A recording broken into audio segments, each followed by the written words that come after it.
Good afternoon, ladies and gentlefish, and welcome to Sportsballogy. My name is Joey. I'm a Legacy Maker sports contributor, and next to me is Chris. He is the magical other half of this show. Yep, I'm Chris, and my mom bought this shirt for me. Oh, well, I mean that's my claim. That's why I'm on the show. That's really nice. Yeah, it's my fashion sense. Yeah, I reiterate, your mom sounds amazing. And then you'll be hearing from Randy later. He's our producer, and he's definitely a character. Y'all will definitely get a chance to hear from him. He's got some weird sports for us. I'm sure we'll hear from later. For now, we're going to go into segment one, which is today's sports news. All right.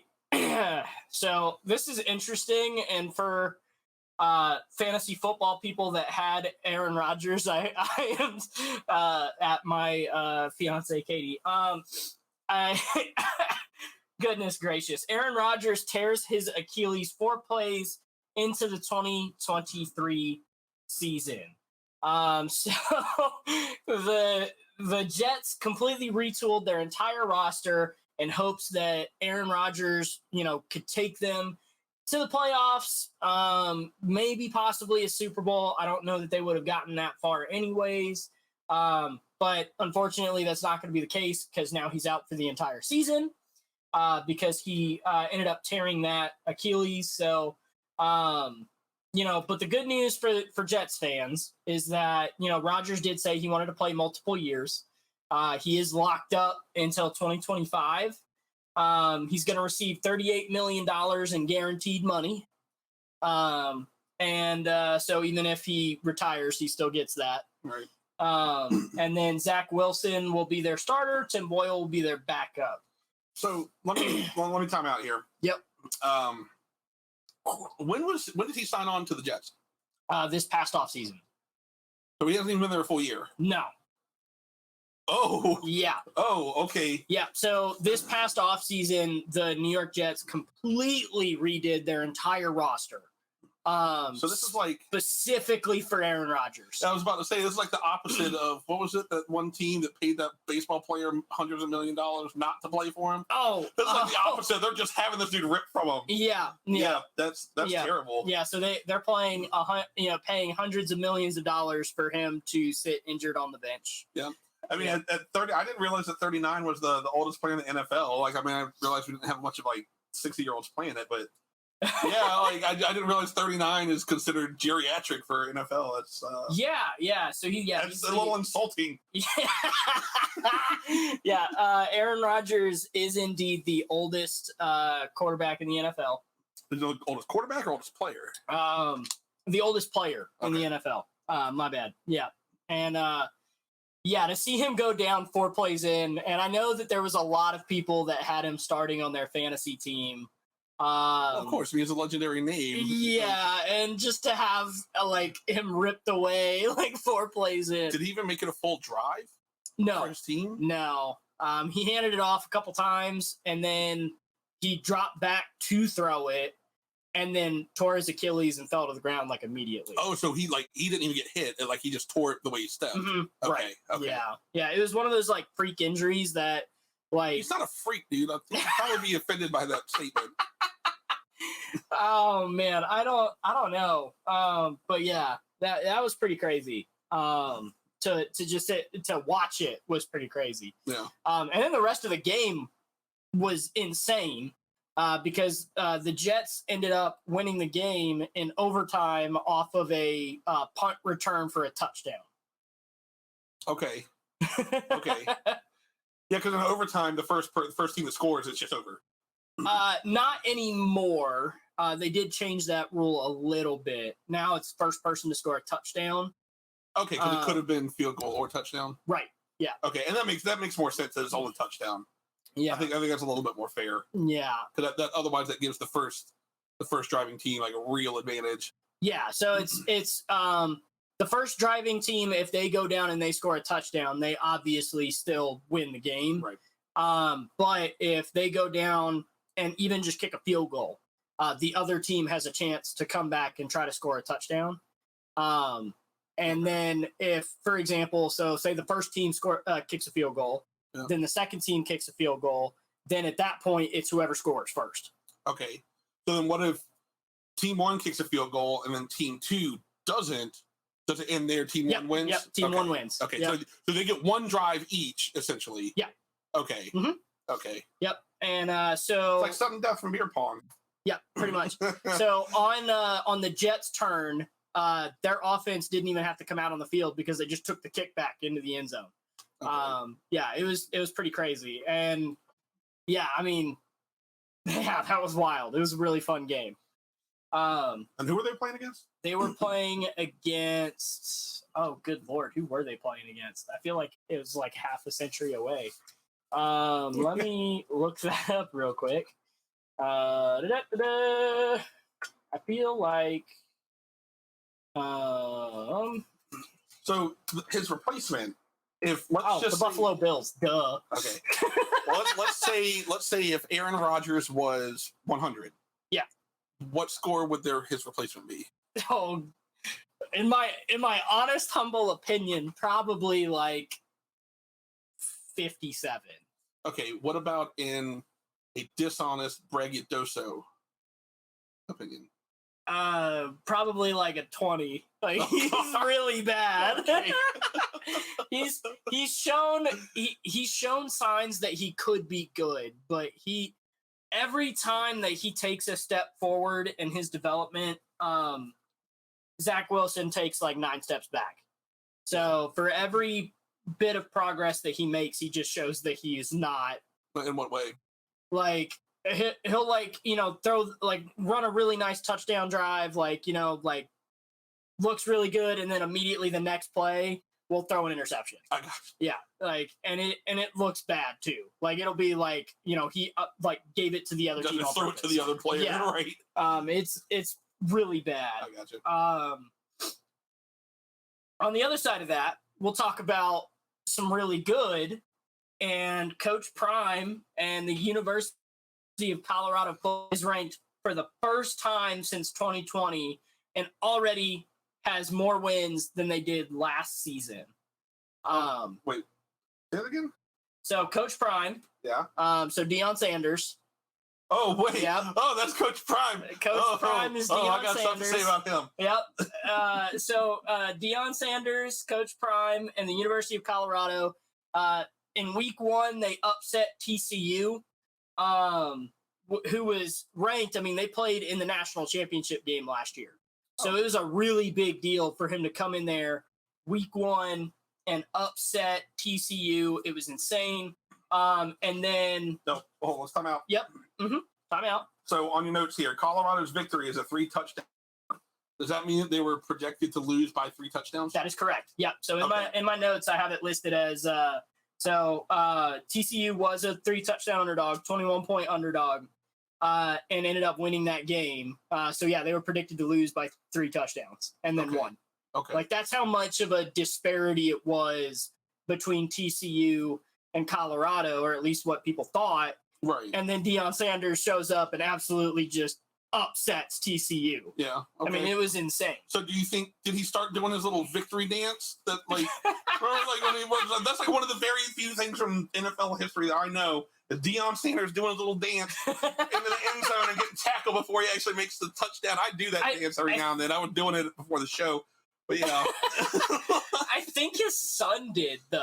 Okay. Like if I remember correctly, I believe his son did, because his son is actually the quarterback of the Colorado Buffaloes, the team that coaches. So that's funny. Yeah, I like his. I've never heard of his son before just now, and I already like him. Yeah, Shador. That's his name. Okay. Yeah, Shador Sanders. I hope that I pronounced that right for the record. But yeah, so then after they beat TCU, they go into Nebraska, and they get another win. And Nebraska is a really good football program. Yeah, talking about the Cornhuskers? Yep, the Cornhuskers. If I know, especially college team name, they're probably pretty good. Like, I'm just gonna throw that out there. Like, I don't know a whole lot of sports teams names, especially college. So if I go to Nebraska, the Cornhuskers. Yep. They've probably been in the Final Four or whatever a couple of times. I don't know. What's that, basketball? That is basketball. Whatever. Yep. Okay, point. Oh, that's my point. But yeah, I mean, it was pretty crazy. They stormed the field after, which was pretty intense. And then as we're filming this, so yesterday they played Colorado State. Okay. Which is not in my notes, which I probably should have put it in there, but they went into 2 overtimes and then ended up winning that game as well. So they're actually 3-0.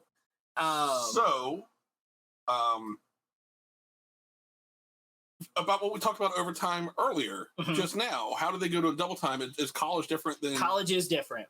In what way? So college I like way more. Do they like fight it out? They're like...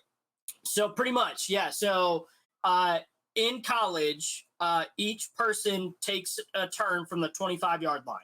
Like they don't put the time back on the clock. They don't, like, you start the drive from the 25-yard line. Okay. And you have to try to get into the end zone.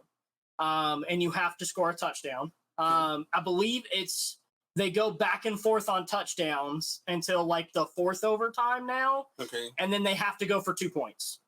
So instead of kicking the extra point, you now have to go for I think we're skipping a couple of rules here. So okay, so let's say you are team 1, I'm team 2. Right. We're in overtime.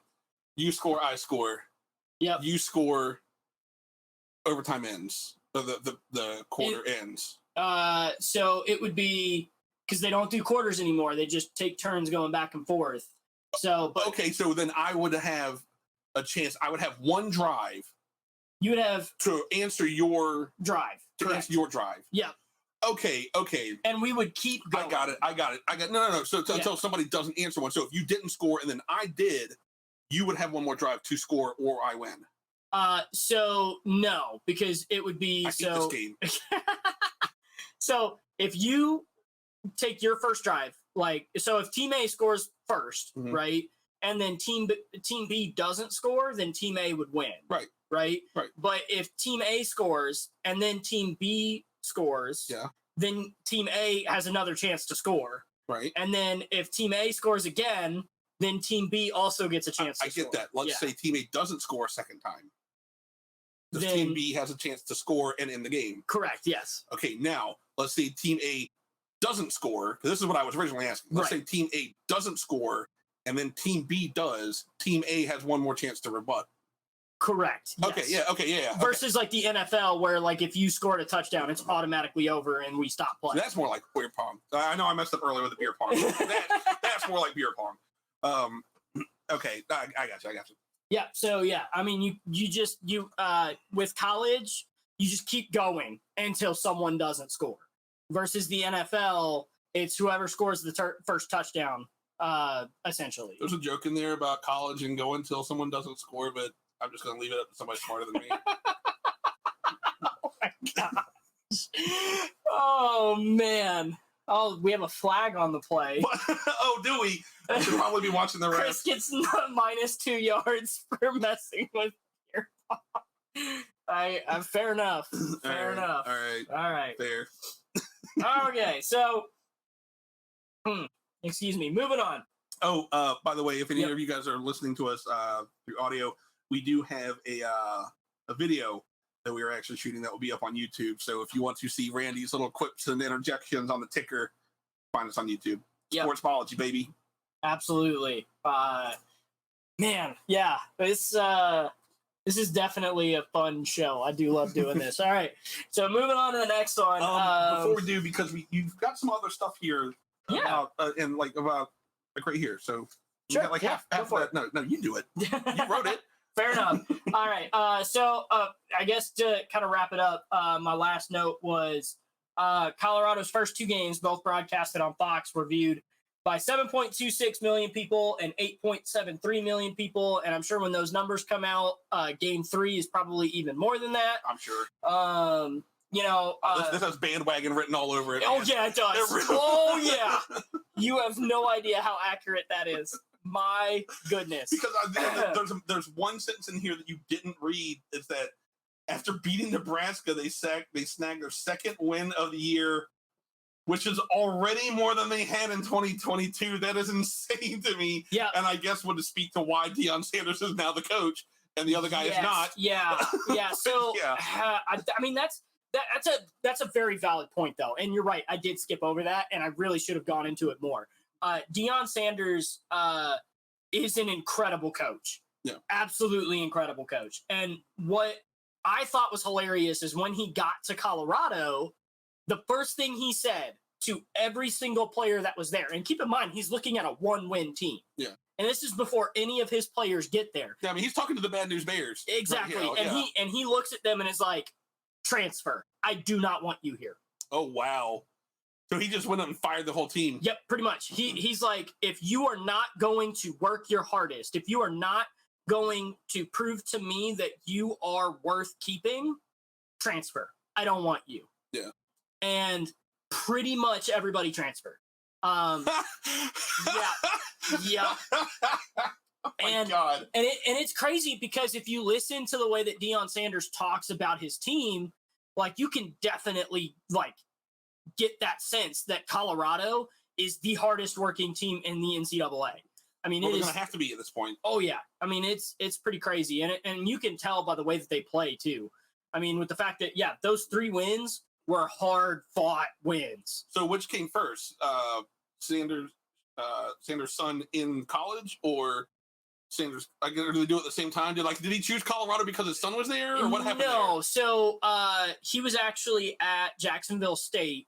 They both were. So his first coaching job is actually his son's freshman year, I believe, if I remember that correctly. Okay.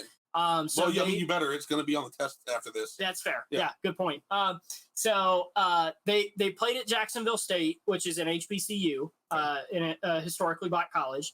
And they went, and after a couple years there, Deion Sanders had like an unbelievable record, like absolutely unbelievable. Yeah. I don't want to say it because I'm pretty sure I'm wrong, but had like 15 wins in like 2 years, which, I mean, they only played 13 games.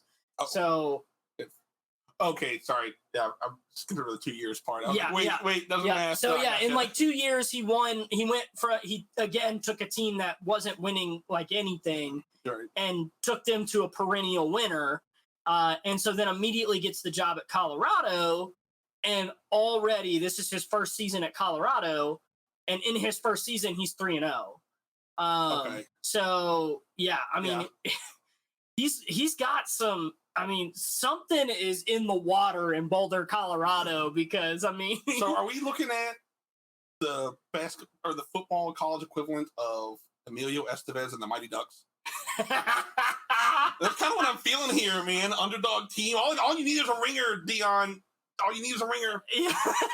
You know, when they have that one kid that can slap the puck really hard? Yeah, just get you one of them. Dude, and he might get you a hockey player that can slap the puck really hard, and you will win all these football games. I mean, he might with his son. I mean, his son can ball out. They're already talking about giving his son the Heisman Trophy, which is the highest honor you can achieve as a college football athlete. Okay. Is the Heisman Trophy. And how do they determine that parameter? Like, how would they determine that this quarterback was better than a tight end? Honestly, like, it's kind of politics. That's what I was literally just about to ask. Because of the way that the story is, like, they're 3 games in. Oh, we should give him the Heisman. Yeah. What? It's kind of politicking. Okay. Like, you gotta, shake the right hands, kiss the right babies. Deion Sanders' son's not gonna hurt, I guess. Yeah. So it's very possible that he does get there. But yeah, that's a good point. But I mean, as long as he's actually somewhat deserving of it, I guess it's not too big of a deal. I mean, if the season ended right now, I would have to agree. Yeah, well, I mean, what I was saying is like let's say he loses all of the next games. Well, yeah. I mean, dude, I know a lot of people are going to say that there was a lot of dirty hits in that game, and I would have to agree. But Colorado State did give them a run for their money by taking them into 2 overtimes. Yeah. And Colorado State is not a great football team. They're just not in comparison to like the likes of TCU and Nebraska. Right. So I think it was just one of those things where like Colorado State came out and was like, go for the legs and try to try to gotcha. murder them. We're gonna put Nancy Kerrigan all over you. Yeah, we don't have any other shot to win this thing. Cut them off at the hips, and we'll go from there. Right. But yeah, I mean, it was pretty crazy. There was only one game that had more views than those two games, and that was the Texas versus Alabama game. Oh, yeah. That's not surprising. But I mean, my assumption would be that this third game, the Colorado State game, probably had more views than the Alabama game this week, or any other game for that matter when it comes to the NCAA. I mean, there's so many famous people there. It was ridiculous. Which, if you want content of that game, Legacy Maker Sports was there. So check out legacymakersports.com. God, such a shameless plug. I love it. Such a shameless plug. But yeah, our owner, Darrell Owens, was there. So, definitely. Darrell's famous, apparently. Yeah, apparently. He was there. So he was there. He's also at the Denver Broncos game, as we're recording this.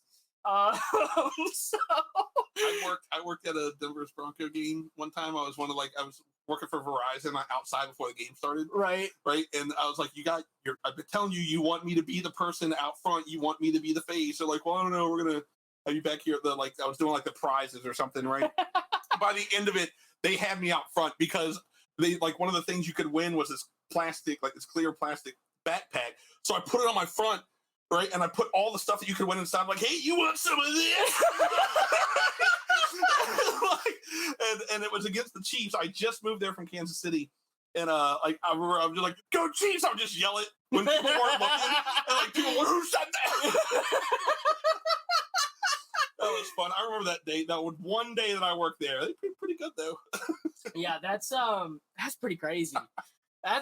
Dude, I don't know that I would have been brave enough to say that in the middle of Mile High Stadium or whatever they call it now. You have shame. I don't know that I have much shame. I'm doing a podcast with you, but here we are. No, I'm kidding. My pride. All right, man. All right, too much fun. We're moving on to the next one. NBA. This is probably our only not football topic today. We just went really football heavy today. That's just how it ended up happening. Yeah. Yeah. But no, at the end of the day, we're moving on. So the NBA, I'm really excited about this because this is something that really makes it hard for me to personally watch the NBA. But they're going to curb load management for star players by implementing these new policies that essentially say, and we'll go over it, here in a second. But essentially, they're like, you can't rest your star players. And if you do rest your star players, you can only rest a certain amount of them. And if you do that, you have to put them in the visible eye to where the public that is at the game can see them. And I'm going to time out here. And we're going to talk about my segment. I'm going to talk about some of the rules and stuff for football. And that actually seems to be a theme for theirs, too, is at some point they started making rules for the fans. Right. Hey, we want this to be a spectacle. We are trying to make money at this. This sounds just like it because I was like, how do you know that they're resting a healthy player or whatnot? How do you know he's not hungover, man? He needs to rest. The lights are hurting his eyes. Yeah, it's just one of the things that really keeps me turned off from the NBA. I'm a huge basketball fan. Yeah. I come from a family that was born and raised in Lexington, Kentucky, and when you pop out the womb, it is Kentucky basketball. Oh yeah. Duke sucks. Yeah, did you say Duke sucks? Maybe. Because if so, yes, queen. I won't hate on many teams, but God, I hate Duke. I hate Duke so much. See, and mine's just a meme that I've been saying for 20 years. Fark.com, FARK.com. Oh my God. That's my shameless plug. Fair enough. All right. So essentially, we'll go over the rules. We'll go over it just one by one. There's 5 main points to it. So essentially, no more than one star player is unavailable for the same game. Okay. So if you have multiple stars, right, you're not allowed to sit more than one of those per game, unless they are legit seriously injured. Now, when you say star, do you mean starter? No, like star, like LeBron James. Okay, like, so I mean that would imply that not every team has a star. I mean that's true. I would say that. But I would say like, so then how do they enforce who's a star? That's a great question. And just like some scale, like you know what? I feel like he's a star today. Well, so the NBA has this like kind of aura about some of the players where it's such a like a culture larger icon, than life, like Dennis Rodman during his time. Exactly. I got you. Like you're so if they successfully develop their own brand, pretty much, yeah. Okay. Like your LeBron Jameses or your Kobe Bryants, rest in peace. Those kind of like larger than life personalities. That's what they're talking about. I got you. The example that ESPN used was like Jaylen Brown and Jason Tatum. For those who are a little bit younger and may not understand the basketball stars that me and Chris fully know. You say like I know anybody other than JJ Redick. That's only because I graduated with him. Shout out Southwest Virginia, dog. Yeah. I guess I went to the same school as Tiki and Rondé Barber, who held every freaking record in all the sports, it seemed like. They still probably do. Let's be real. Like, they had, like the fastest pin in wrestling. They had like a track and field. Like what? I don't know what sport they didn't do. You know? Yeah, I mean that's valid. That is valid.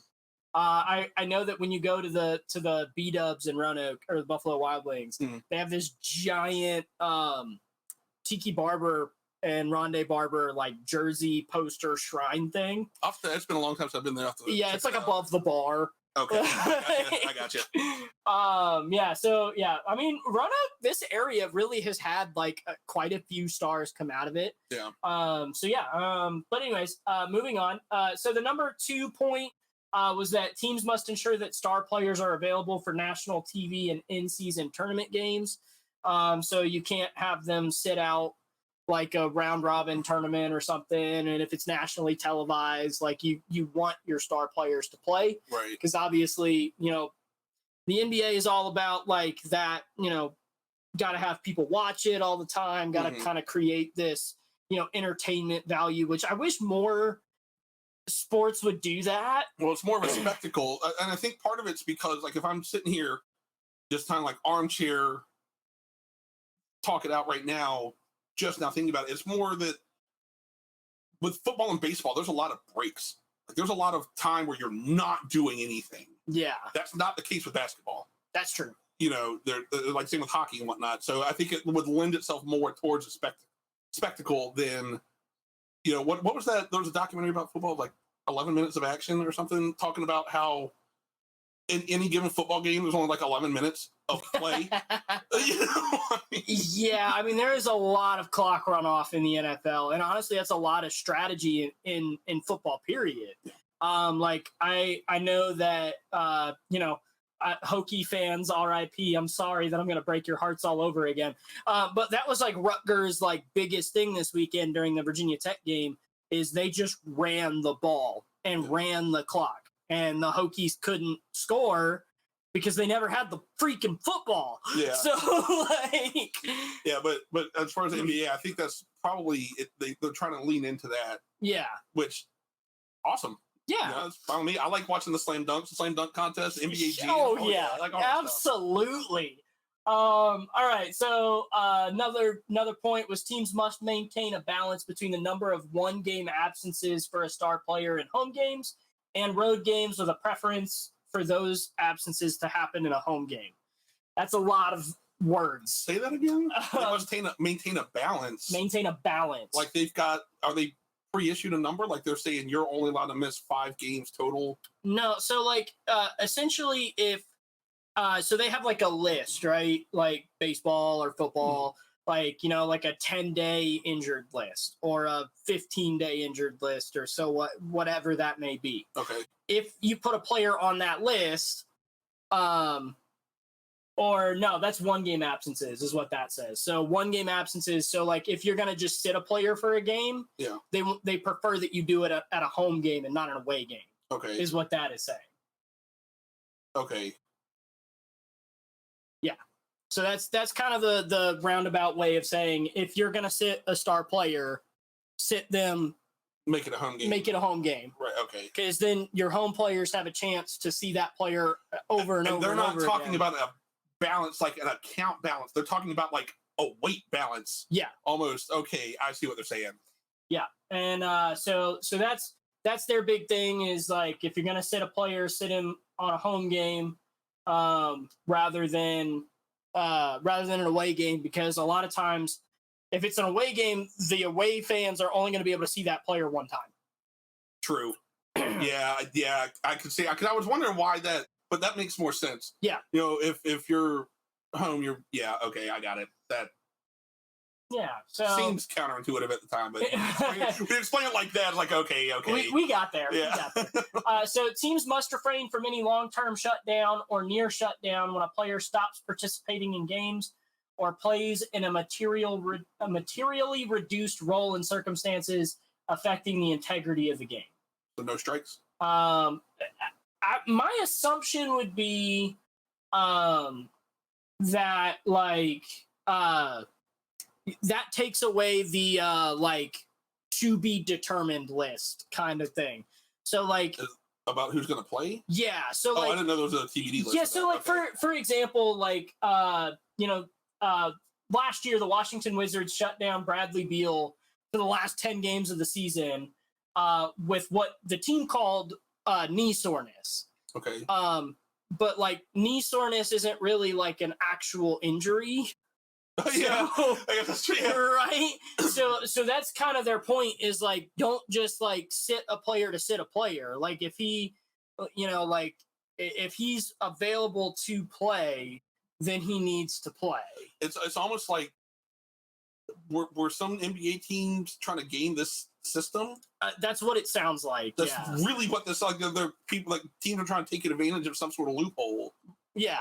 And to me, it kind of felt that way because it was when I watch the NBA, I want to watch, because I'm more of a casual NBA fan, I religiously watch the NCAA, but I only kind of tune into the NBA every now and again. Yeah.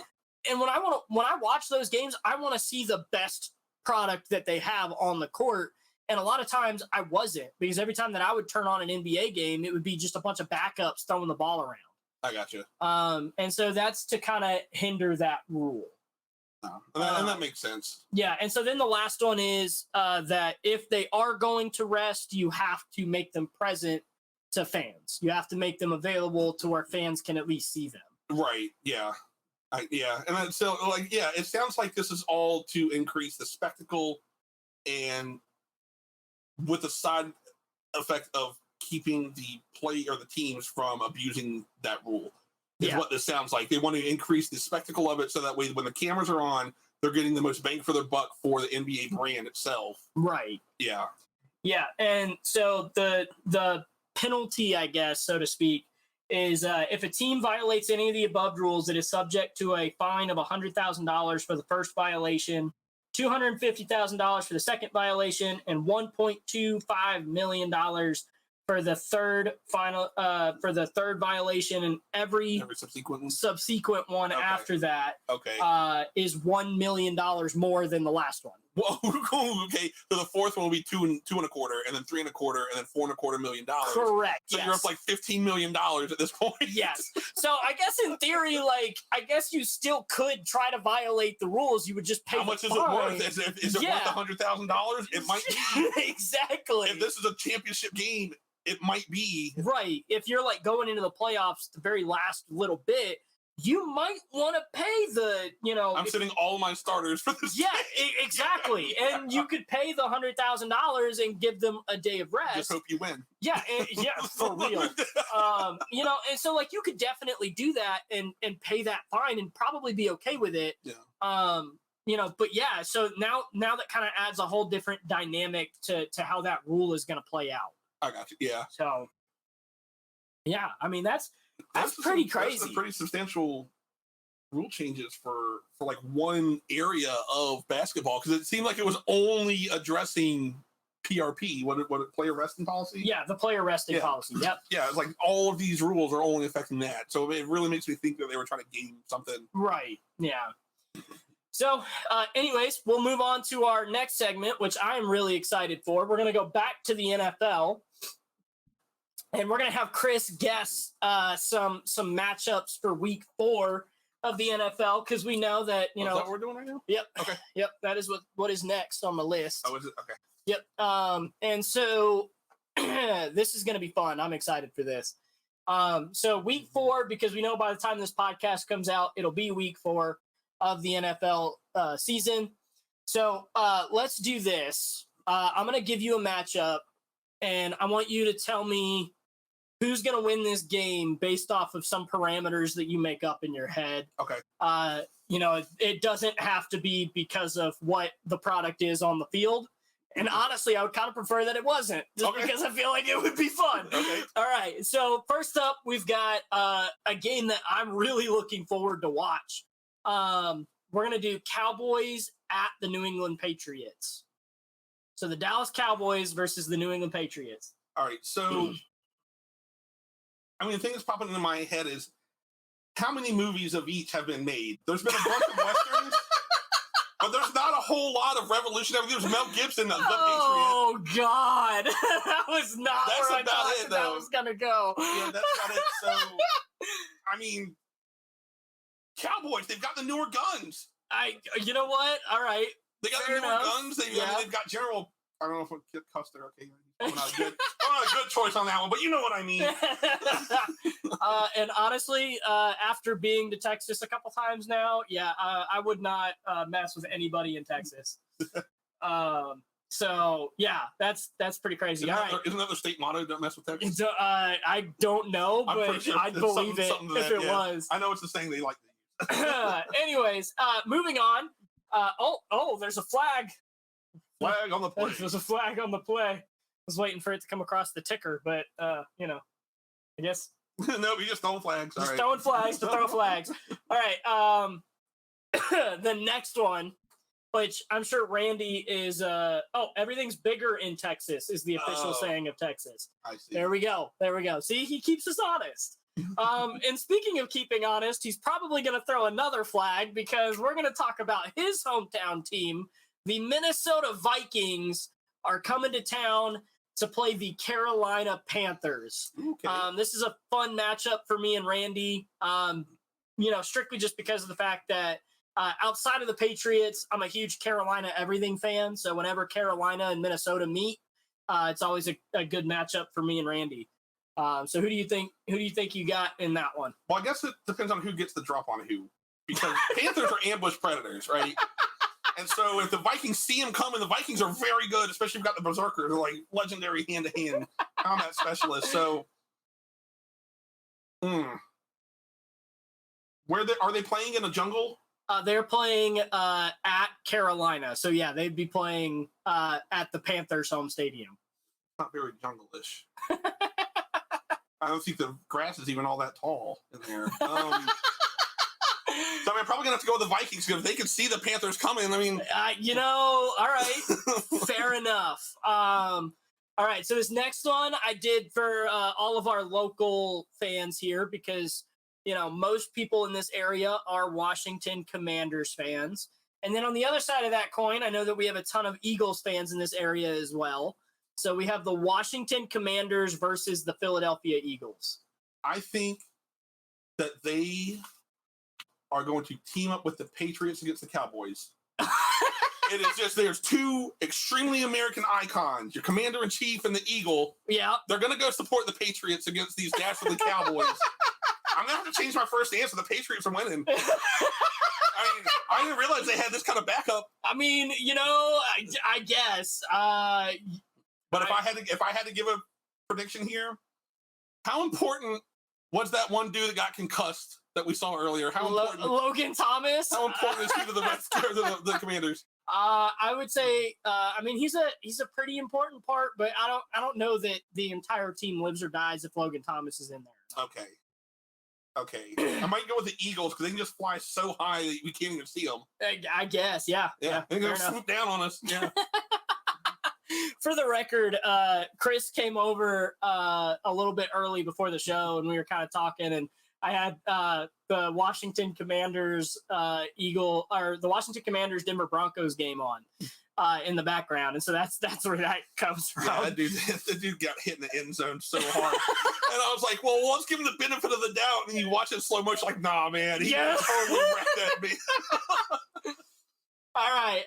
So last but not least, this one, just because I thought the just inherent name of like reading it out loud was really funny. Yeah. The Raiders at the Chargers. Raiders at the Chargers. So both of them tend to charge into things. Right. And they're both Southern California teams, though, right? Oakland. That is true. Yeah. Oakland and San Diego. Well, it used to be Oakland. Now they're in Las Vegas. Oh, okay. Ooh, I've always wanted to go to Vegas. Vegas is fun, man. I like Vegas. Raiders, if I say you're going to win, will you buy my ticket? Because I'm willing to sell my integrity for this. So they said no, so I'm going to say the Chargers. They said no. Yeah, it was too long of a delay. I can see it already. Like, yeah. Somebody tag the Las Vegas Raiders. Yeah, they're not answering mine now. They're not gonna. All right, so that was a fun first two segments. The Chargers won't buy you a ticket, though, either. You are probably right. Yeah, well, I didn't ask them. We're going to take a brief intermission. We'll be right back. It's...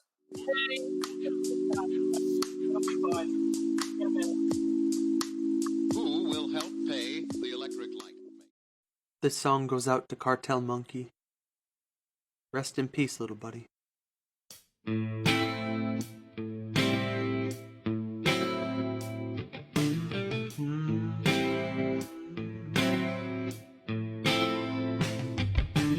Cartel Monkey, what happened to you?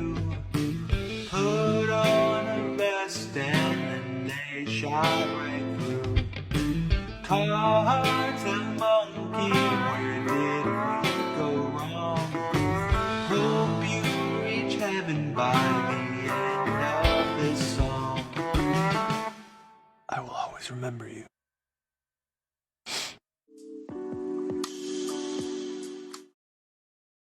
Welcome back to the show, guys. Dude, this has been fun. I'm excited for this next part.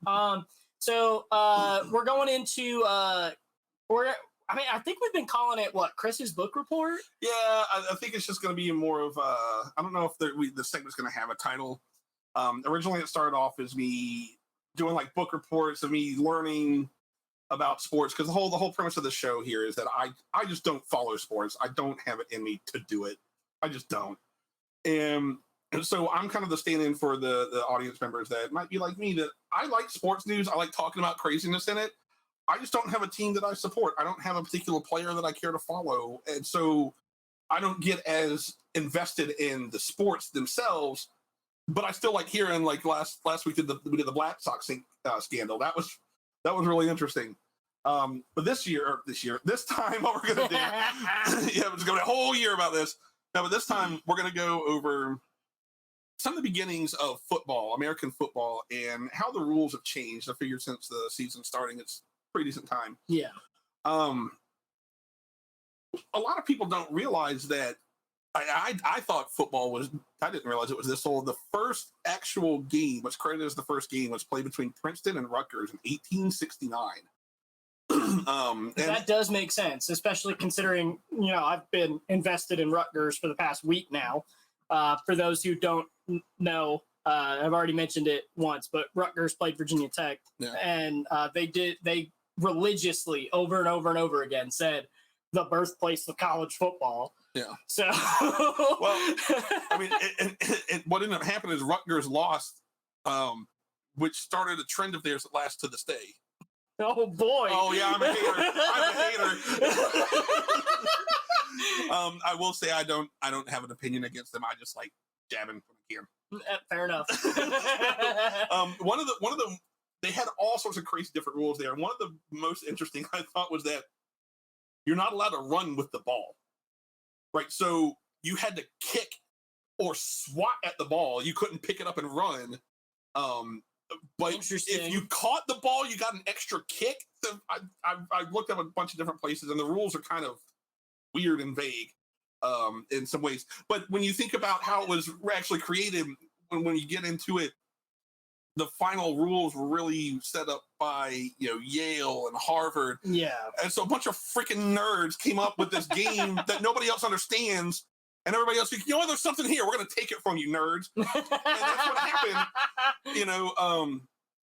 So basically, it all came down to a single game, essentially, for my purposes, was McGill, which is a university from Canada, versus Harvard. And they played 2 games, one with the soccer type rules and another one with more rugby type rules. And everybody liked the rugby type rules from McGill. And I didn't realize that Dave Grohl, the drummer from Nirvana and Foo Fighters, had actually said something regarding this. He said, America needs to thank Canada for football. And it's because... Oh my God, that was in a commercial, wasn't it? Yeah, they brought it to us, essentially. It's like, and we just Americanized, we just took it over. No, it's ours, you nerds. That's just like we do. crazy. Because, in the... I know we're not sponsored or anything, but wasn't that like a Crown Royal commercial or whatever? Can we be sponsored? Crown Royal? Yeah, seriously, because Crown Royal is delicious. I don't know though. I don't remember that commercial or anything from it. So that's a legitimate commercial where he's talking about all of the things that Canada has brought America. Yeah. And at the very end of the commercial, somebody throws him a football, and he's like, "That's right, America. You can even thank Canada for football." And then the commercial ends. And so he's talking about this game. Because what ended up happening is everyone's like, we like Canada's rules better. That's hilarious. But in the end, it does teach good, wholesome American values, like stealing other people's land by force and wearing tight pants while you do it. All right, so, but everybody liked Canada's rules more. And then after that, they kind of there's a whole thing in several years of back and forth of how many players there should be, like 22 players per team, and then 15 players per team. And now it's down to 11. Could you imagine 30 plus players on a freaking field? There's already 22 players. That's a lot. So much. That is so much. But a lot of this, and it's hard to give credit to the guy named Walter Camp, who's essentially considered one of the fathers or grandfathers of football, because all of these sources, they say that he is the father or grandfather of football. And that's it. Like, I don't know what he did. So apparently he's a grandfather of football. Yeah, my assumption would be that, maybe he's the one who, kind of dumbed it down for everybody in a way that we could all understand. I'm thinking he's the one that took it from the nerds. Yeah. And before I get into these other rules, I found I'm going to read this, and you and I listened to this earlier. So this is how it used to be. In the early 80s, meaning the 1880s, the old rugby system scoring was a source of the number of disputes and quarrels. The system was not a numerical one, but balanced. It was a balanced one played against the other. Thus, a goal from the field was superior to the touchdown. But 4 touchdowns took precedence over a goal from the field. And if the question of victory involved safeties, then the side making 4 safeties less than the opponent won the game. That is the most gibberish nerd lawyer crap I have ever heard in my life. That's what I'm saying, man. They made this game that only they understand, and everybody's like, we like it. It's ours now. So, yeah, that's when we start going from 15 to 11 players. I always thought it was interesting that the field goal was worth way more than the touchdown, but a lot of the sources weren't clear on this either. Is if you used to have to make the touchdown before you could make that field goal, and that's when the points, quote unquote, points counted. So I wonder if that's when they say field goal, they mean touchdown first, then field goal should count. Yeah, I don't know. That's my whole thing is just for them to word it that way is like. Yeah, and that's the thing. We're also 150 years removed from this, so we're reading almost a different dialect. Yeah. When they start talking in the other ones, it's like, if the ball be blah blah blah, they start talking the old pirate Bodie talk almost. Imagine, dude, like, immediately the image of pirates playing football popped into my head. Yarr, you see that sack? Yarr. Arr, get him! So, one of the things that I also learned a little bit about rugby during this because it's one of the differentiating. Fair enough.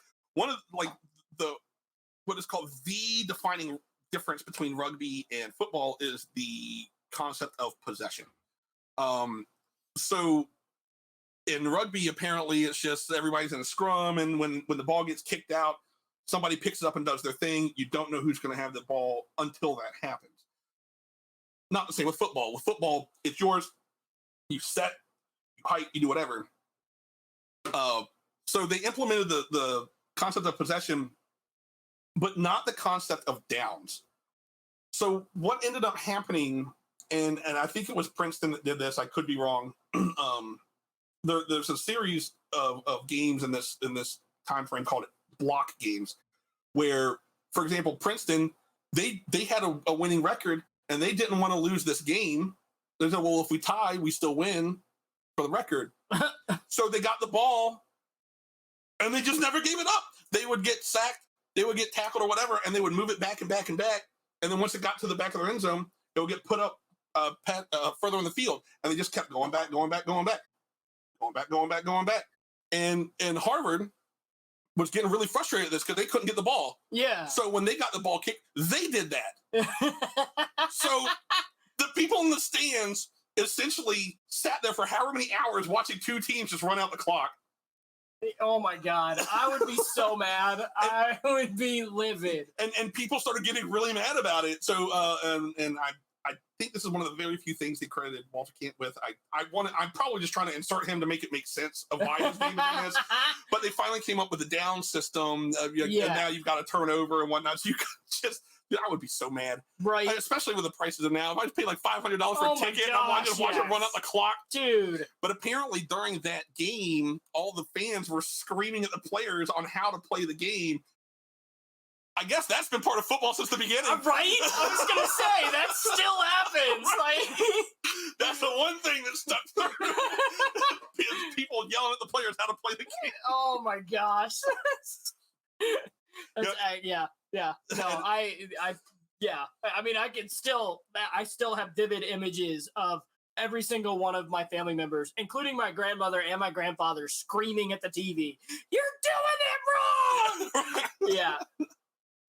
So, over the rest of that century in the early 1900s, the points for the touchdown start going up, the points for the field goals themselves start going down, which kind of almost blows a hole in my theory of the touchdown needing to be first before what they called a field goal at that point. Like, it wasn't a point after touchdown, it was just a field goal. Yeah. That was worth more, which makes no sense to me. If I can get a guy on a 40-yard line to kick the ball and it's worth 3 times as many points as running down there, yeah, why not just get a really good kicker? Yep. And you win the game. So I'm not 100% sure that I interpreted these rules. Again, like this, we're talking about rules from the 1800s that aren't in effect today anymore. So I don't know if they were really preserved like we would do today with them. In 1906, the forward pass is finally allowed. Could you imagine football without running or passing? Like, what is it at that point? I don't even know. Like, you're just a bunch of kids running around in the playground at that point. Like, no, that's foul.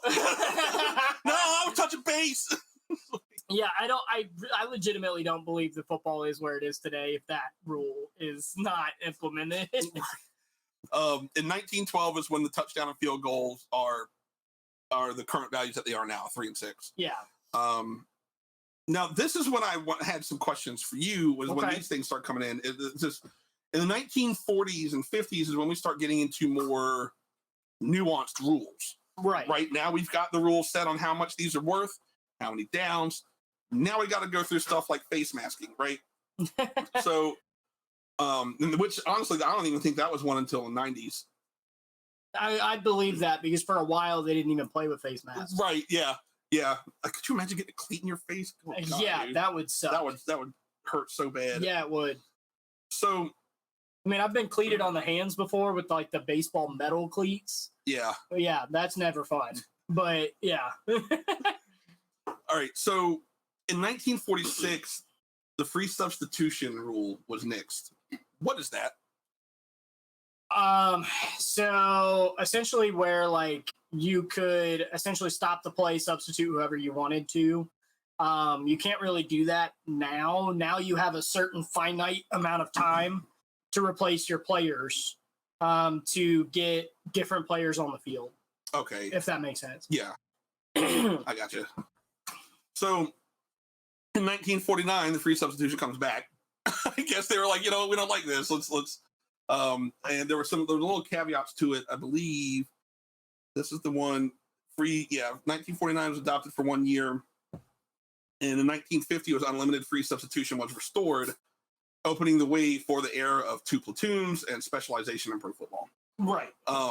What does that mean? 2 platoons? You mean like a backup and okay, like gotcha. A backup and then a backup for the backup. I see. Yeah. Okay.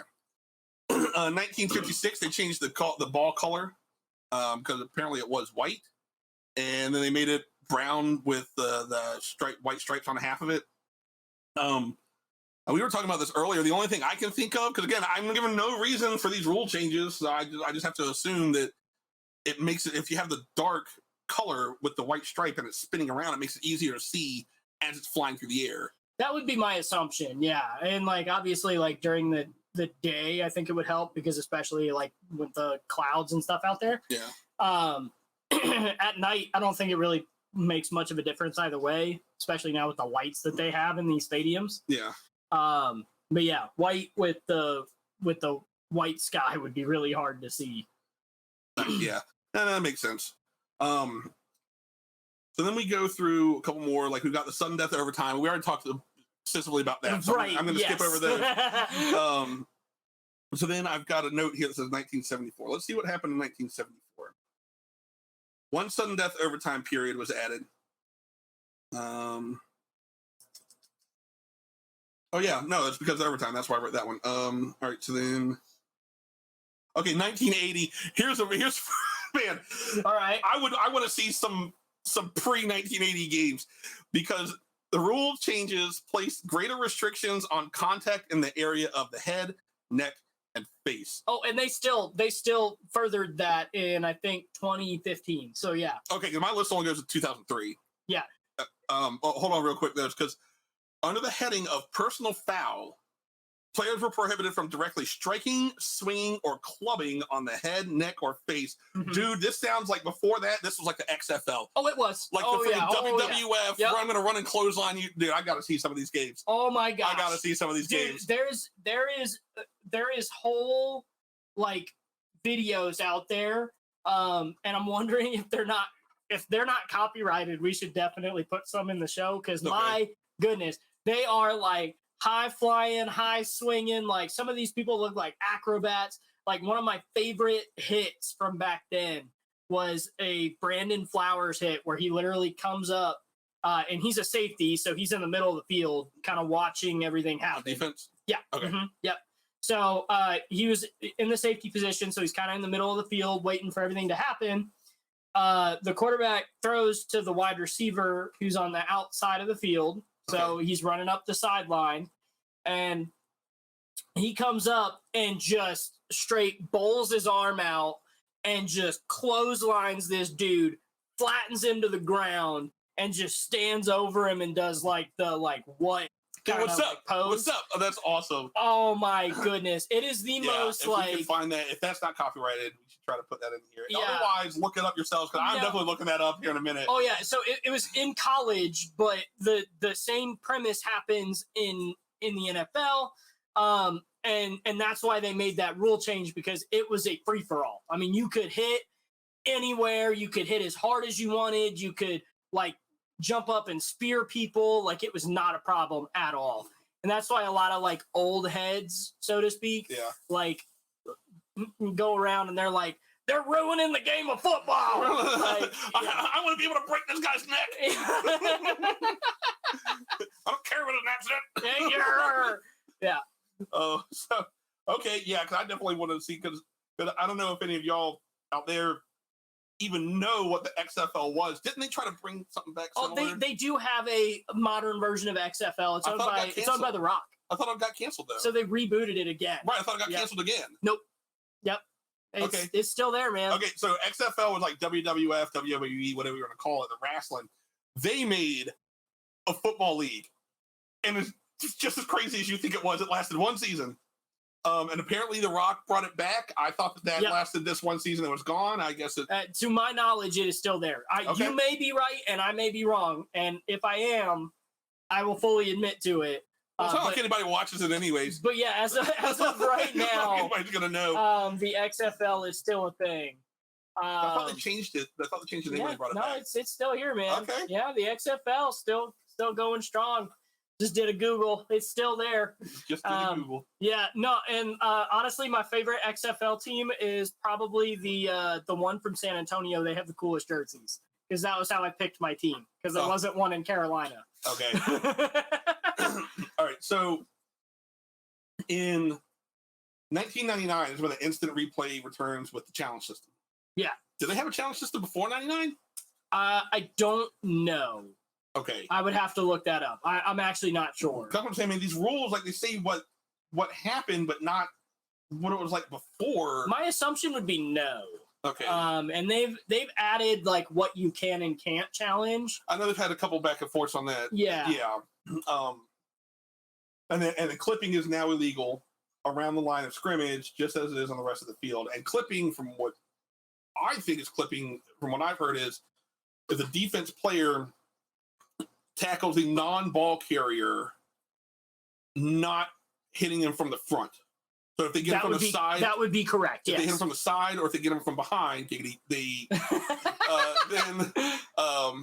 it's considered clipping if he's not the ball carrier. Yeah, or you cut their legs out from underneath them. Okay, yeah. That was also part of that definition, if I remember correctly. Okay. Is from the back, from the side, or from underneath, where you essentially cut out their legs from underneath them. Gotcha. Just because they were like, that's not safe. Missionary only. Got it. So then, let me ask you a couple questions. Look at that. Randy just corrected us. There was a challenge rule, but it was often over discussion. And my assumption when he says faster replay would be just like they had a little, like, just basic camera angle. Not slow-mo. But my assumption would be, not slow-mo. Yeah, exactly. Okay. And then my assumption would be that it was primarily done through discussions. Just strictly because of the fact that they probably didn't always have access to that replay. Gotcha. Depending on whether or not it was on national TV or not. Okay, that makes sense. So I guess my questions to you at this point would be, if you're no longer allowed to run the ball, who wins the Super Bowl this year? Oh my God. If you're no longer allowed to run the football? Who's got the best passing game, essentially? Oh, man. And only passing. Well, definitely not the Chiefs because none of their receivers can catch the ball. Ooh. I mean, you realize that like half of my fan base is Kansas City. No, I know, and they lost. They lost their first game because their one wide receiver dropped the ball 4 times in a row. So I don't know that I'd pick them, although they have Pat Mahomes, who's like the greatest quarterback ever. I would say. I think you may have just saved yourself from my fandom with that last line. Fair enough. I would probably have to say it would be tough. But probably the Buffalo Bills. Okay. If it was strictly pass only, just because they have the second, like, in my opinion, the second best quarterback in the league. Okay. Now, what if you were only allowed to run?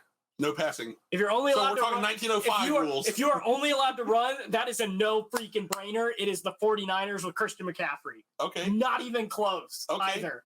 Like the 49ers plus their offensive line with the fact that Christian McCaffrey is a god. The 49ers win that all day. Okay. So let's say the touchdown and field goal scores are reversed. Baltimore Ravens, Justin Tucker. 6. No, so, okay. He's already predicted what I'm saying. We have not gone over any of this, and he's already ahead of me. All right, let me find a good one for you. I don't know if I'm I'm going to have one because... Yeah, Justin Tucker is an absolute, like, that dude's got an iron cannon for a leg. Like, it is pretty crazy. So yeah, if you're talking role reversal, that would be what I would say. Okay, what if that 1980 rule was repealed? You're allowed to club and beat each other. Which team is the most aggressive and violent?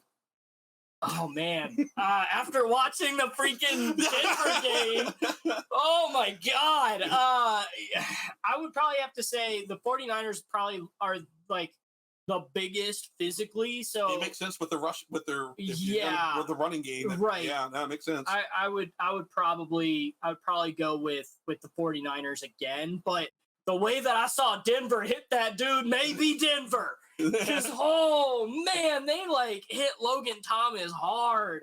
I'm sorry, Hokie fans, but I hope he's okay. I really do, man. I watched that hit, and I was like, oh, my God. Like, I don't even think by the time we started doing this, he hadn't even got up. No. Yeah, he was still on the ground. Yeah. Yeah. I mean, I really hope he's okay. Yeah, no, that looked rough. And like I was saying, I try to give him the benefit of the doubt, like, well, maybe he was just trying to catch the ball and hit him hard. But, dude, when you watch that, he lines up. Receiver catches the ball in midair, and I don't know who that dude that hit him was, but you see him, like, he crouches down and then, like, headbutt that. It was a rough hit. It was a rough hit. All right, so we're going to take a brief break. We'll be right back, and when we get back, we're going to have some Randy's Fantastic Facts.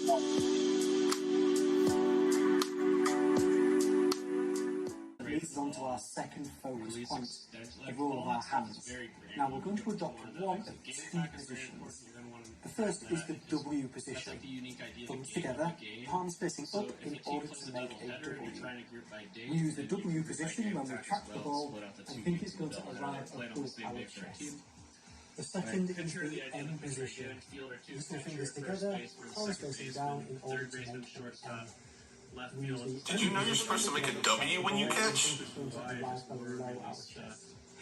It's important to keep your hands held up, hands soft, so that when the ball does touch your palms, you can grasp the ball, give it a big hug to make sure that it stays in your hands. Launch speed angle again. Here we can see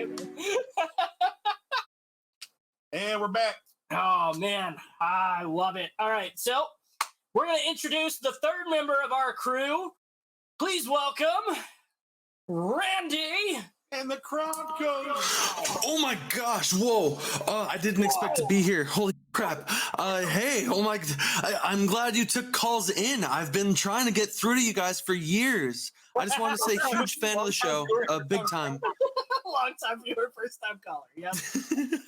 How's everyone doing? Dude, I'm doing good. How are you, man? Doing good. Oh, kicking butt, taking names. Been leaving plenty of messages for our fans watching on video. So make sure to check this all out on YouTube as well. Yeah, he's been on the ticker this whole time. I can't watch it because I'll get distracted. Dude, I try so hard not to get distracted, but some of the stuff that he says down there is like, oh my god. Yeah, it's a constant ADD battle. Oh yeah, yep. Actually, something just to promote with it as well real quick, but we are also leaving little extra facts. There have been moments where you two have asked a question, something along the lines, hey, is this how this rule is affected? Or the XFL, we talked about that. Yeah. So I went and looked it up and left it in the ticker so people could find that fact while watching the podcast. Yeah. Just little corrections like that, but it's really funny. Oh, Chris, you almost stole all of my content accidentally, and I love you for it. About Canadian football, like that's gonna be great with what I say. Yeah, so it's actually really nice that we gave everyone a quick refresher about football rules because my topic, because our communication is always killer, is the CFL versus the NFL.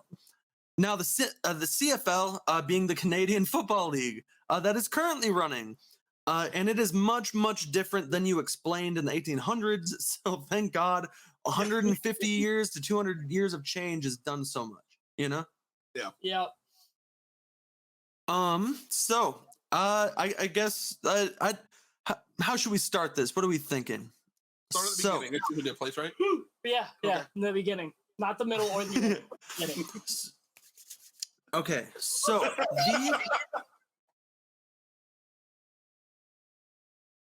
You muted yourself. Yeah. Oops, Randy, I muted myself. Look at that. My bad. I love being muted on an audio podcast. So the CFL does have a lot of different rules than the NFL. When I went into this, I knew nothing about the Canadian Football League. Compared to Joe, I'm a bit more of a National Football League fan. I've just been a Vikings fan forever, so I know my National Football League rules really well. And no, the rules are completely different. Like, it is a completely different game totally. After every hit. And I'm gonna start on everyone's favorite.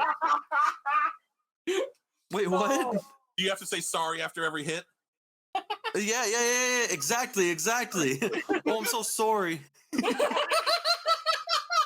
Oh, you betcha, dude. No, actually, I'm gonna start on our favorite topic, everybody's favorite topic, being money. We're gonna talk about the difference in pay, my friends, because this was astounding to me. We're gonna do the averages and the highest paid, starting with the NFL. As of 2017 to now, the average for every player is about $2.5 to $3.5 million, which is awesome. You know, That's a lot of money. it explains why it's a sought after job, you know. And in the CFL, it's $80,000. There's a Canadian dollar. That's actually like $20 in American. Right? There was something in the article specifically that I read that was talking about how a lot of the players have to get jobs in the off season, and I was just thinking how funny that concept is as an American. Of imagine Aaron Rodgers has his injury and didn't get paid or something, and now he has to go get a job at Dairy Queen. I'm going to throw a caveat on that. Men's sports, because women's sports, they typically do have to have jobs for off season. That's fair. Yeah, I guess I'm talking more specifically American football. I know what you meant, but I know what you mean. For the record, just for our American audience, 80,000 Canadian dollars is the equivalent to just under 60,000 American dollars. That's still a lot of poutine. That's about right. A lot of poutine, for the record. It's so good. And so ironically, for the top paid person, they did convert it for that, which was kind of nice. But the top paid player that they had in their article was Aaron Rodgers with $50.3 million on his contract. Canadian football? No, American football. No, in American football. That's his contract here. Okay. Yeah, no, good old Aaron Rodgers, a guy recently in the news, actually. My number one pick in fantasy football. That was a real good one. I remember that. But the top paid in Canadian football is a guy named Zach Collaros. I think that's how you say that. Zach Collaros. And he makes $550,000. Okay. I mean, is that what bench warmers get paid in American football? Pretty much. Yeah. Pretty much, yeah. Dude should really just go be third string somewhere and just do nothing for the same price. Yeah, I don't know. For real. Maybe he's just maybe there's just something keeping him to Canada. I get it. You know what I mean? We do weird things for places we live. It's delicious. I actually went to high school with someone who currently plays in the Canadian Football League. Yeah. Mm-hmm. Yep. Oh, we might talk about his team here in a little bit. Joey Augustine. Oh, cool. The name sounds familiar actually while I was doing research as well. But anyways, outside of pricing, right? Another really big difference is the field size. This was really weird. I can't even picture this without seeing a picture. I didn't save one because I guess I wasn't thinking ahead on that. But the field is 110 yards long instead of 100 in American football, right? But not only that, the end zones are doubly long, being 20 yards instead of 10. The reason they do this is to incentivize throwing, because they want players to throw, so they give them bigger end zones and larger fields so that they have more opportunities to get the ball out. I totally thought the 110 yards was going to be because it was 100 meters. And then, because it was a 1.1 conversion type deal. And then you say doubling the end zone, oh, okay, well, there goes that. Well, and something that I've noticed. Oh, my bad. I was just gonna say, isn't the field goal posts in the field of play? So so you're having to also deal with trying to get a touchdown and also having the field goal posts in the way. That was something I didn't go over in mine because they moved those back in American football because people kept running into them. Yeah, that's the first thing I looked up when because you are 100% right. That was my next note.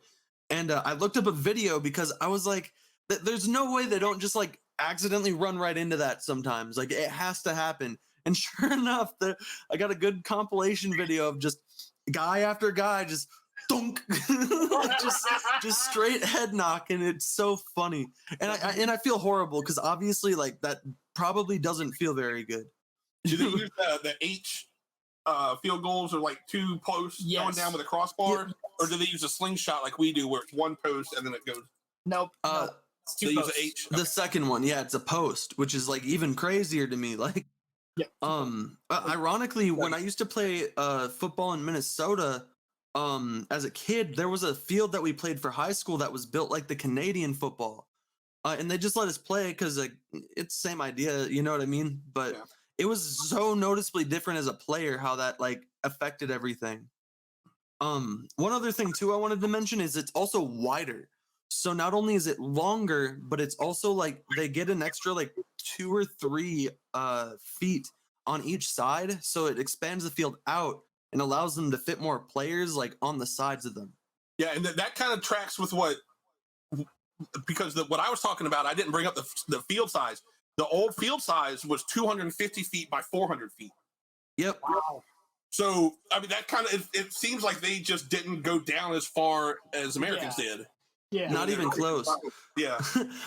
Ironically, outside of the pay, it almost seems like they want to one-up American football and everything because there's like one extra point here that you can earn, or the field is longer, or you know the amount of players. Actually, I think that's my next note anyway. We're America. The amount of players allowed on the field goes from 11 at a time to 12 at a time.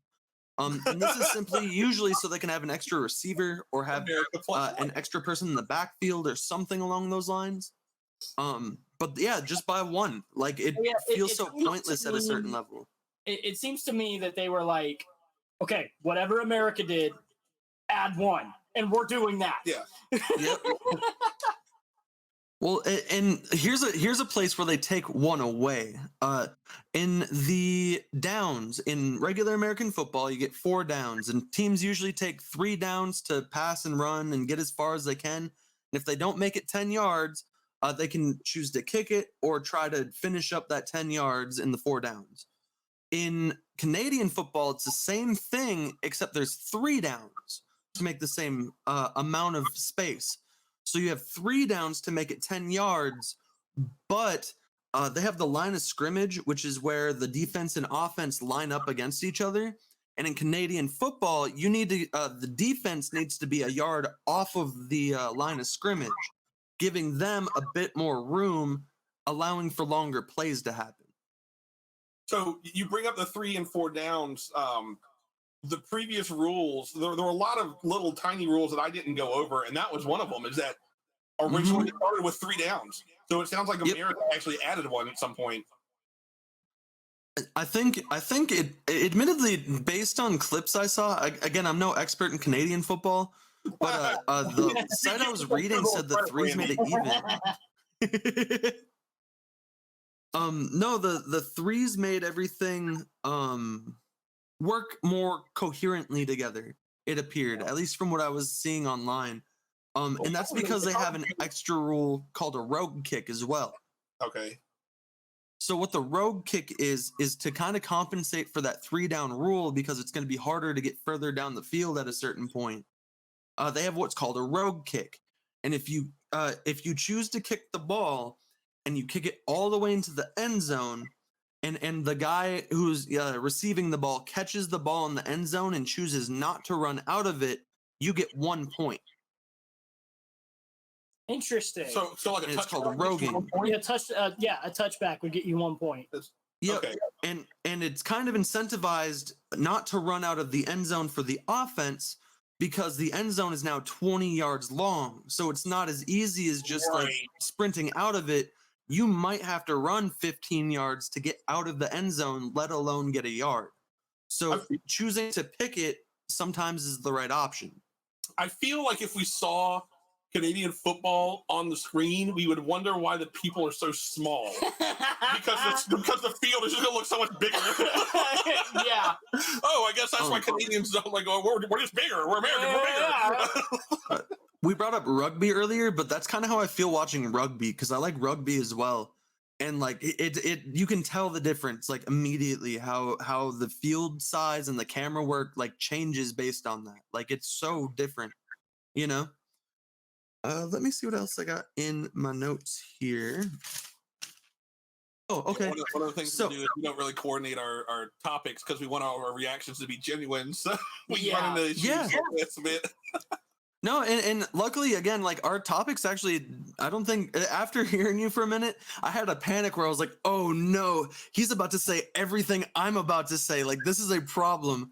And then it didn't go that way. So we're good. Okay. You know, but the last thing I have on here is the final change is season length. Now, in American football, it's you play 16 games over 17 weeks, right? Or didn't they just changed that recently, didn't they? Now. Yep. Yeah, I was going to say they just brought it up by one. So you play 17 games and there's 18 weeks, right? Yeah. In Canadian football, you play 18 games and there's 19 weeks. Well, yeah, and there's 18 weeks only, excuse me. And the reason they do that is because there's only 9 teams in the league. So all teams in the league get to play each other twice. Gotcha. Fair enough. Yeah. Yeah, which like sounds kind of fun, good for rivalries and stuff. The last thing I did was I have all of the team names here, and I just wanted to run them past you guys because some of them like, okay, keeping it real, this is just the most like Canadian stuff I've heard. You know what I mean? Like if Canadians had a football team and I knew nothing about it, these would be the team names. Right, oh wait, they are. So, starting with number 1, the Hamilton Tiger Cats. all right. Okay. Yeah. Going a solid 6 and 7, might I point out right now, because their season starts earlier, so they're almost done.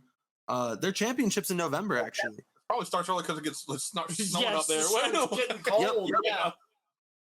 Yeah. The second one would be the Montreal Alouettes. That sounds Canadian. Yeah. Yep, the Montreal Alouettes, also 6 and 7. Alouettes. We have the probably the most controversial name on here, the Ottawa Red Blacks. Oh my goodness. I don't know what a red black is. I probably should have looked it up, but honestly, I kind of like leaving it up in the air. So if you want to tell us in the comments what a red black is, feel free to do so. Perfect opportunity. Yeah, always a place to do that. Oh yeah. Or if you're one of those people, don't tell us in the comments. I'm totally good. Yeah, just yell at us for it. Next on up, we have the Toronto Argonauts. It's a tree. What, an Argonaut? No. A red black. Okay. It's a tree. So their mascot is a lumberjack. Oh, I have all of their. Hold on. I'm being silly. I forgot I have this. It's probably from Red and Black Flannel. There we go. I have all their logos. All right. Okay, so we have the BC Lions, the Calgary Stampeders, the Edmonton Elks, the Saskatchewan Roughriders, and the Winnipeg Blue. Blue Bombers. The Winnipeg Blue Bombers. So while this is kind of the end of my segment, I always get jealous that y'all get to play a game. So I kind of played a game with myself. I want to see which one of these teams is your guys' favorite and if I called it. I have it written down, so I will tell you if I got this. Okay. All right. I already know Chris's. Chris's is easy. What? Which Yours one's is your definitely favorite? the Saskatchewan Roughriders. It feels like a DMX thing. That's exactly, yeah. Yep. Did you hear me say that? Because I literally said that. No, that's immediately like that's the reason I wrote you down for that when I was predicting it was because I knew you were gonna say it's because of the DMX connection. That's hilarious. I absolutely love DMX. He is one of my favorite artists. I don't care what anybody else says. So for the record, Randy, whatever you wrote's probably wrong. Because of the fact that my friend actually plays for the BC Lions, I follow them pretty regularly. So they would probably, but for the record, if I had to pick, just not knowing any of them, I would have probably picked the Edmonton Elks. They have. Dang it.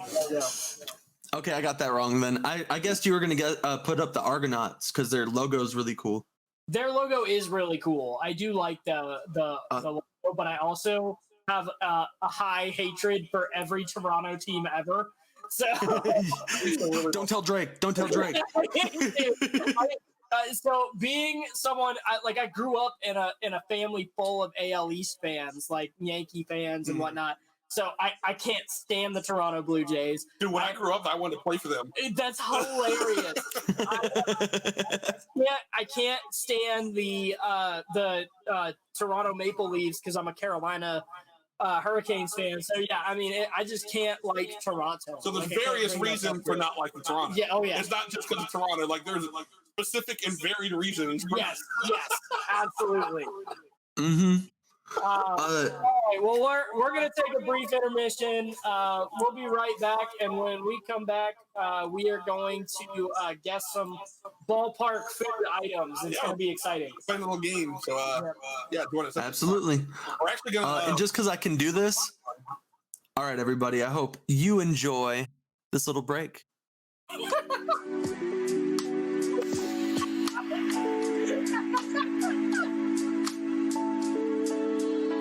Hi guys, it's Chris, Joey, and Randy with Sportsballogy. Have you ever thought to yourself, man, I have money and nothing to throw it at? How about, I'm really tired of owning 15 yachts? Well, how about you put that money to good use and sponsor your own sportsbologist today? For only insert amount here, you can help protect our sportsbologists from becoming even more ignorant about what goes on in the world of sports. From basketball, baseball, football, or any balls for that matter, you can make a difference today. Take it away, Chris. Thanks, Joey.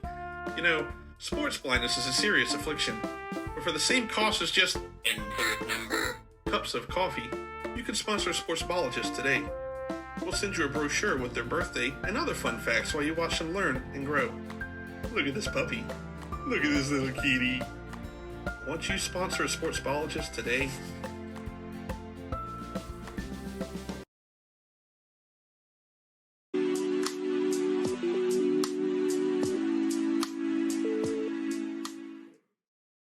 Welcome back, guys. We're going to play Guess the Price of this ballpark food item now. And at the very end, we're actually going to try one of these things. Oh man, I can already hear my arteries clogging. Yeah, right? Oh my goodness. All right. So the first one that we have up here is the donut burger. I wish I would have wrote more notes on these so that I know where they're from. But let's just describe it. Yeah. So essentially, it's a bacon cheeseburger in the middle of a cut in half donut. Glazed donut. Yeah. So these are served in my just off the top of my head. I know that they're served at Atlanta Braves games, and this particular version of it is served at Citi Field where the New York Mets play. Okay. So the price that I have written down is the Atlanta Braves one. Okay. So what do you think that would cost? And we're talking just the burger at the ballpark. At the ballpark. Okay. Nothing else. Just the burger at the ballpark. I'm also assuming that you're paying a little bit for the reputation of the donut burger. I'm pretty sure it's not $50,000, Randy. But his price is right, so we don't know. Fair enough. Fair enough. Price is right rules here. All right. I'm gonna say $18. $18. So I should put the caveat in there of the Atlanta Braves have fan-friendly pricing. So most of their stuff is a little cheaper. Okay, so if we go fan-friendly pricing, $10. $10 is actually pretty close. So this burger is $7.50. Wow. Yeah, that's for just the burger.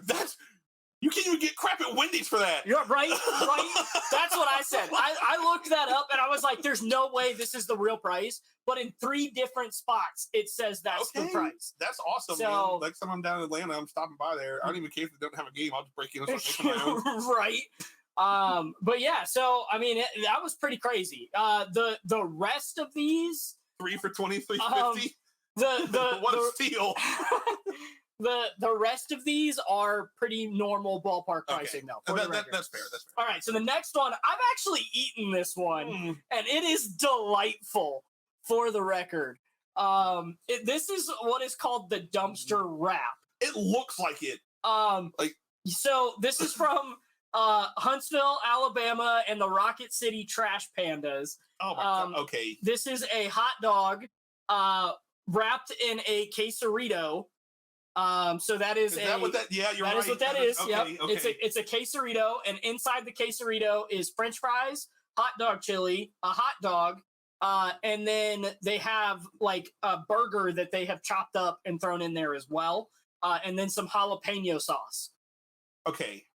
This is really good. I would try that without the hot dog because that's like the most unappealing part, and it's the only part of this picture that I can see. It's like just see that one hot dog sticking out the middle of it. For those that don't know, quesarito, essentially what he's saying, he's got two tortillas with melted cheese in between them, and that acts as a single tortilla to wrap all of this up. Correct. Yes. $15. $15. Oh, wait. Okay. All right. Talking 2 tortillas. Uh-huh.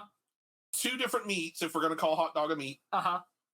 And hot dog chili, which is also meat. What kind of meat's in hot dog? It's typically just like hamburger. Oh. Okay. Yeah, I guess I would stay with 15. So it's actually pretty close. This magnificent awesomeness is $12. $12. Man, don't take me on the prices right, man. I'm guessing over on everything. So yeah, this was really good. I had a good time with it. Charge your phone, Joe. Yeah, dude, I sent you the link afterwards for the record. All right, moving on. This is from the Toronto Blue Jays. This is a poutine hot dog. It's just what it sounds like. You got poutine, which is shoestring French fries and brown gravy, excuse me, on top of a hot dog. It looks like ketchup's also on it, possibly.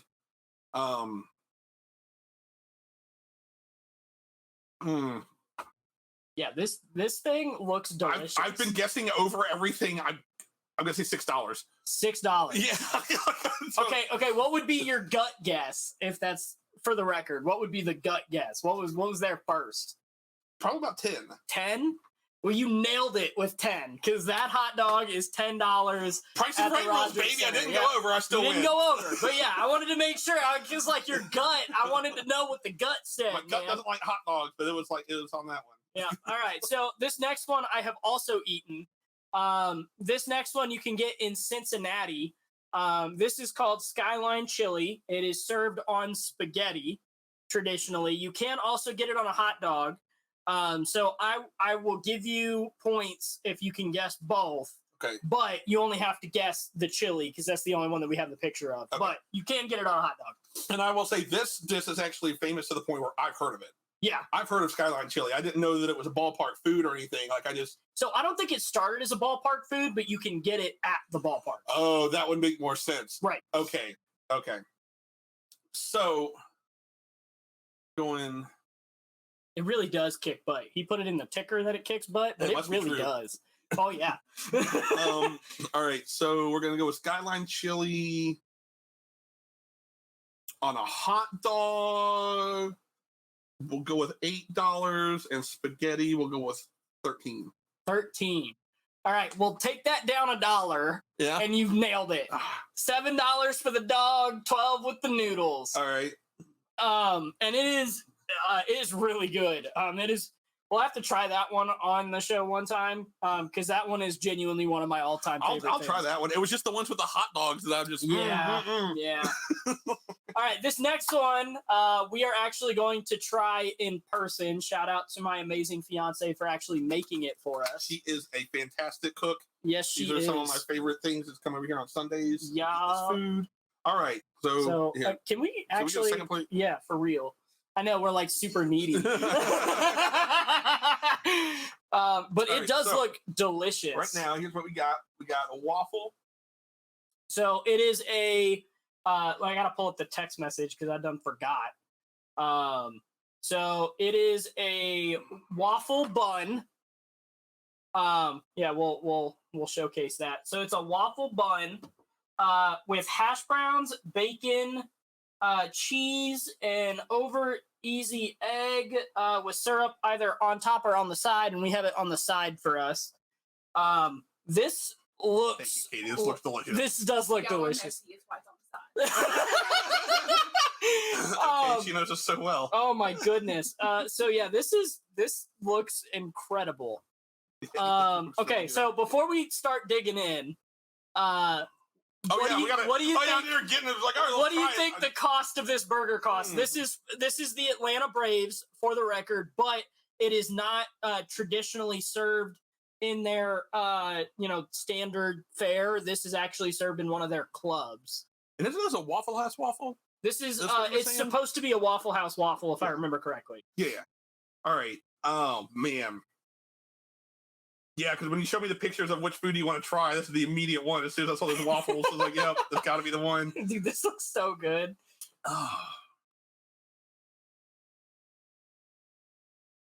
$13, but if Katie made it, I'd pay $50.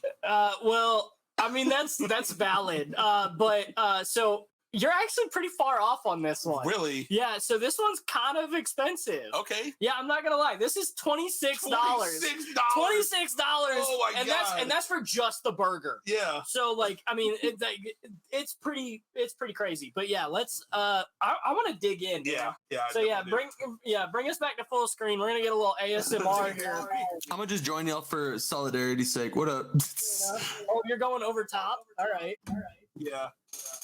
I know. All right. I don't have any food with me, just for the record. They were going to mail it to me, but the mailman didn't really like it, so. Yeah. I mean, that's valid. All right, so if you're going on top, then I'll dip. When I dip, you dip, we dip. I'm going to just, fake watch y'all. I'm actually just staring at a wall, dude, but, like, you're staring at me, Randy. Look at this thing. This thing is insane. Wow, that looks crazy. This is ridiculous. Whoa! All right. I'm gonna go for the dip. I'm like, do I fork it or do I just hand? I poured the syrup in, so I think I need to use a fork at this point. Yeah. Okay. All right. He's saying just bite it. Ooh wee! They just both went in for the bite. Oh, and we'll see who finishes first. This is a great race of I'm definitely not doing that. But, oh my God, this is actually really good. That was real good. And we have a Joe first with the chomping win so far. Oh my goodness, this is delicious. Yeah. I would pay $26 for this. Yeah. Would you like to try some, Katie? I mean, you made it. Yeah, for real. Oh, you already made it. You already made a second one? Love it. Oh I got my syrup all goodness. over my fingers now. Yeah, for real. Wait, there's a All second right. one? Hold up, I'm driving over in just a second. Yeah, you're only like 10 minutes away. Yeah, no, right? Like, Honestly, I could If totally you come pull over, it. I will make you one. Or I will make you one. I know I'm like voluntarily telling her, but my goodness, this is delicious. In your defense, she did say she would cook anytime we came over. That is true. That's That's one of the first things you ever said to me. That is very true. Well, this is delicious. If you're ever in Atlanta, please go try it. If you're ever in Verona, come out here. Oh my goodness. And if you're online, make sure to check out Legacy Sports. Yeah, Randy, Legacy Sports, we got tons of stuff. We got Facebook, we got Twitter, we got Instagram, we got YouTube, all at Legacy Sports, or Legacy Maker, excuse me. Legacy Maker SPN, or Legacy Maker Sports, depending on the platform. Oh my God. That was so good. I totally nailed that promo and didn't butcher it completely. No, not at all. All right, guys. That was fun. That was fun. That was a good time. I'm gonna put that beside you in a minute. Yeah, we'll see you. We'll see you next time we do it. Oh. Next time. My goodness, I'm like flabbergasted at how good that actually that was. was pretty, yeah, that was good. God, I went like a whole hour not messing up too much, and right at the end, just dropped the ball. Almost like the Vikings this week against the Eagles. Whoa! All right. It's been an absolute pleasure. Thank you. We'll see you next time. Yep. Catch you, everybody. Peace. And scene. All right, Chris. Let's try this one more time.